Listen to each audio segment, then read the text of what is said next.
Tabbas duk inda fasiki yake bashi da amana.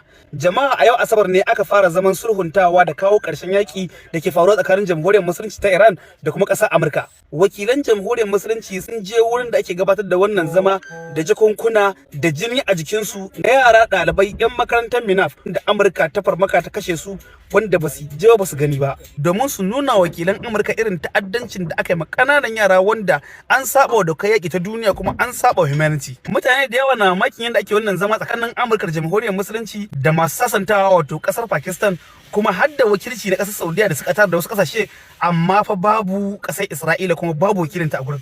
Kenan an wawantar da ita. Sai dai ana cikin wannan zama kasar Japan ta bada sanarwar cewa ta bi umarnin Jamhuriyar Musulunci ta sai danyen man fetur daga Jamhuriyar Musulunci ta Iran kuma da kuɗin China na yawon maimakon dala.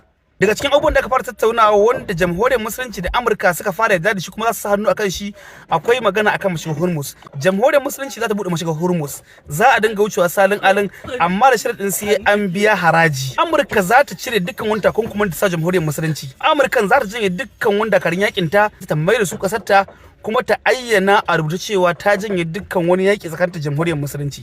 Wakilan Jamhuriyar Musulunci suna yin iyayen su wurin taka tsantsan saboda sun san yaudara irin ta fasiki. Katsam dakarun sojojin da suke tsare mashigar Hormuz suka sanar da wakilan Jamhuriyar Musulunci cewa ga jiragen Amurka na yaƙi ne sun tunkaro mashigar Hormuz. Nan take wakilan Jamhuriyar Musulunci suka faɗa wa Pakistan cewa to fa a faɗa Amurka ko da ta mai da sojojin nata ko kuma wallahi za ta sa jakarunta su babbake wannan jiragen don haka su gaggauta juyawa. Nan take aka ga jiragen yakin sun juya sun koma Fujairah da ke kasar UAE da muka farsani da Dubai. Dama daga can suka taso. A yanzu haka dai wakilan Jamhuriyar Musulunci da wakilan Amurka da wakilan kasashen Larabawa da sauransu suna can suna wakiltar duniya a wannan zaman tattaunawa. Ya Allah ka mana karshen wannan yaki, Allah ka sa wannan zaman tattaunawa ya zama alkhairi ga al'ummar duniya baki daya. Madalla da Jamhuriyar Musulunci masu kankaro mutuncin addinin Allah a dukan duniya.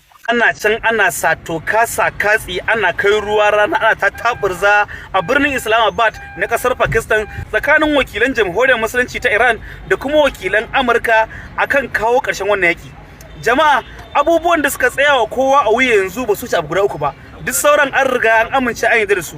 Amma wannan abubuwa guda uku suna da matakar wahala. Abu na farko shine Jamhuriyar Musulunci ta dage akan cewa fa sai an ba ta dama ta ci gaba da karɓar kuɗaɗe duk wanda zai wuce ta mashigar Hormuz, inda Amurka ta ce a'a ba zai yiwu ba, dole Jamhuriyar Musulunci ta buɗe mashigar Hormuz kowa ya dinga wucewa kamar yadda ake cincan da. Sai abu na biyu, Jamhuriyar Musulunci ta rage cewa ba za ta dakatar da tace uranium ɗinta ba, inda Amurka ta ce a'a ya kamata ma Jamhuriyar Musulunci ta bada dama a je wannan gurin da ake tace wannan uranium na jihar Fardo ai bombin din shi ya zama cewa babu komai.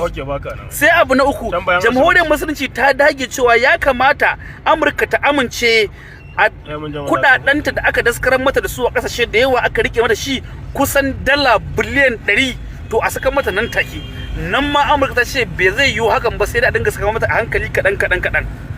Alhamdulillahi muna kan nasara.